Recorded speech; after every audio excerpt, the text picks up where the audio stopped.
અંકલેશ્વરના ઉત્તર ભારતીય સમાજના અગ્રણી જે શુક્લાના નિવાસસ્થાને મોરેશિયસથી ત્યાંના વડાપ્રધાનના અંગત સચિવ એવા સુરેશ રામપર્ણ આવ્યા છે.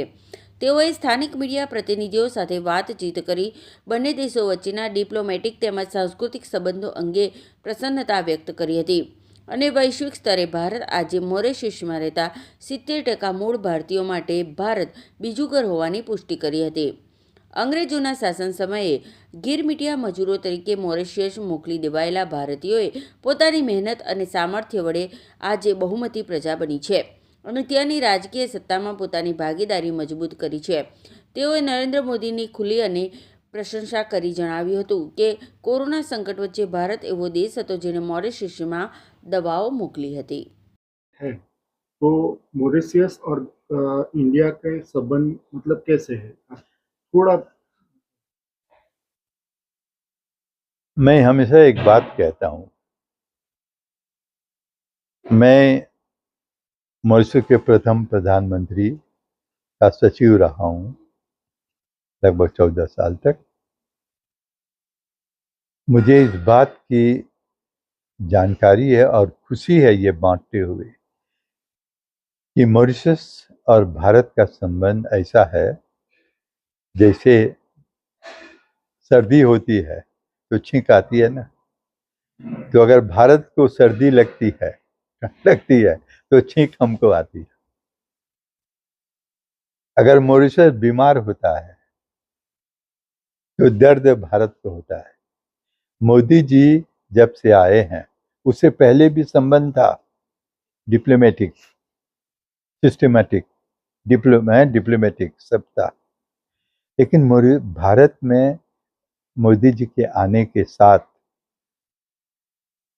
क्योंकि मोदी जी बोलते हैं भारत तो भारत है पर एक छोटा भारत मॉरिशस है, ये संबंध जो है और प्रगाढ़ हो गए और भी सुंदर हो गए और भी परफॉर्मेंस के मुताबिक दोनों देशों के बीच व्यापार, दोनों देशों के बीच बायलैटरल एक्सचेंज, एजुकेशन को लेकर के, हेल्थ को लेकर के सब में बढ़िया चलने लगा.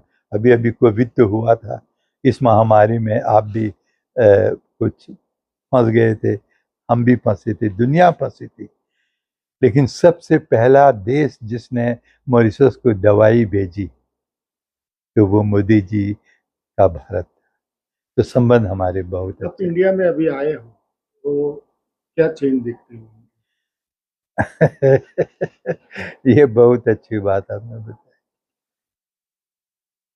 ये मानो चमत्कार ऐसा है कि आप एक व्यक्ति को के पास देखते थे कि वो कितने मोडेस्टली जीता है, कोठरी में अपने जी रहा है, अपने गांव में, अपनी झोपड़ी में, अपनी सूखी दाल खा रहा है, जैसे तैसे जी रहा है.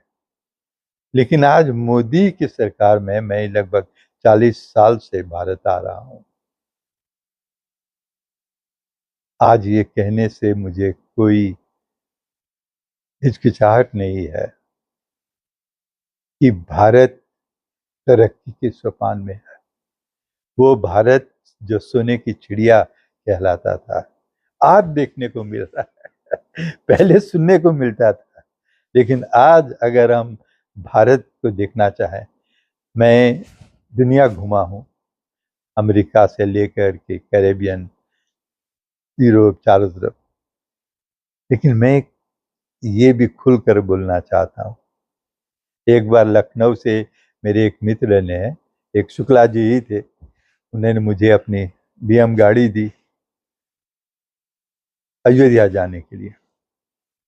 मैं जब उस रास्ते से जा रहा था अयोध्या, लखनऊ से निकल करके, रास्ता मुझे मालूम नहीं कौन सा था, इतनी बड़ी बड़ी बिल्डिंगें, इतना साफ सुथरा सड़क, इतना बढ़िया सड़क, कार्पेट में चलती जैसे आप चले जा रहे हैं. लोगों का हाव भाव, हर एक व्यक्ति के चेहरे पर चमक, वो क्या बोलते हैं, अपने स्वाभिमान से जीना, ये आज का भारत है। इसीलिए मैं तो ये कहने के लिए आया हूँ कि मॉरिशस में जब भारतीय लोग आकर चलते हैं अपनी धोती के साथ, पगड़ी के साथ, कोट के साथ, हैं, सिख लोग जब अपने वो क्या बांधते हैं, पगड़ी, हैं, पगड़ी बांधते हैं, तो गर्व हमको होता है, हमारा सीना तन जाता है। लेकिन मॉरिशस में अभी हम दो मेन चीज़ों, खतरनाक बातों से हम कुछ परेशान हैं। मोदी जी बहुत सहायता कर रहे हैं हमारे। परेशान हम इन दो बातों से हैं कि एक तो ब्रेन ड्रेन है। ब्रेन ड्रेन मतलब हमारा जो उस समय ज़माने में भारतीय लोग आए थे, गरीब थे, खाना नहीं था, पहनने के लिए कुछ नहीं था, जैसे तैसे करके उन्हें बसर की। एक जहाज़ में जाते थे, कोई नहीं जानता था कि ये किस जाति का है, किस क्या बोलते हैं आप पूजा पाठ करते हैं, गोत्र का है। लेकिन लाइन लगाकर स्त्रियों का एक लाइन, पुरुषों का एक लाइन, अंग्रेज उनका नाम लिखते थे। आज जब हो गया तब लिख लिया एक स्त्री का, एक पुरुष का। तो आप किसके साथ आए हैं लड़के, अगर स्त्री से पूछेंगे, नहीं मैं अकेली आई हूँ, तो उनके साथ जाओ। मतलब नंबर 1, आप नंबर 1 हैं स्त्री की लाइन में, नंबर 1 पुरुष में कोई भी हो, उसका हाथ पकड़ लो, जाओ कैंप में रहो, साथ रहो।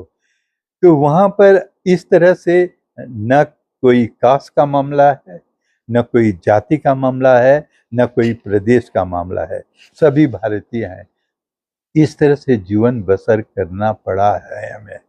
लेकिन ऐसा नहीं है कि हम सनातन को नहीं मानते, पूरे सनातन को मानते हैं। हम अपने रीति रिवाज को मानते हैं।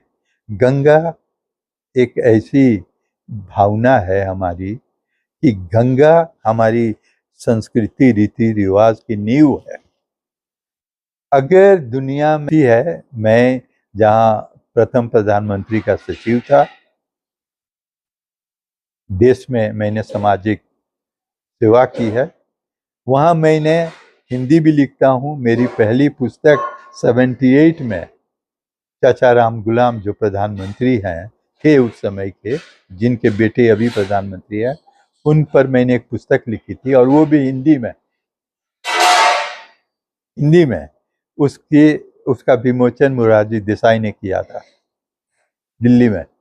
तो उसके साथ साथ मैंने एक हनुमान चालीसा भी लिखा है अपने मॉरिशस की गंगा पर। अभी वहाँ पर हम एक वैष्णव देवी की प्रतिरूप मंदिर बना रहे हैं एक गुफा में। तो ये सारा कुछ हो रहा है अपने भारतीयों को दिलासा देने के लिए कि कोई तो है, हम अब अनाथ नहीं है, भारत हमारे पीठ के पीछे है। मोदी जी की जय हो।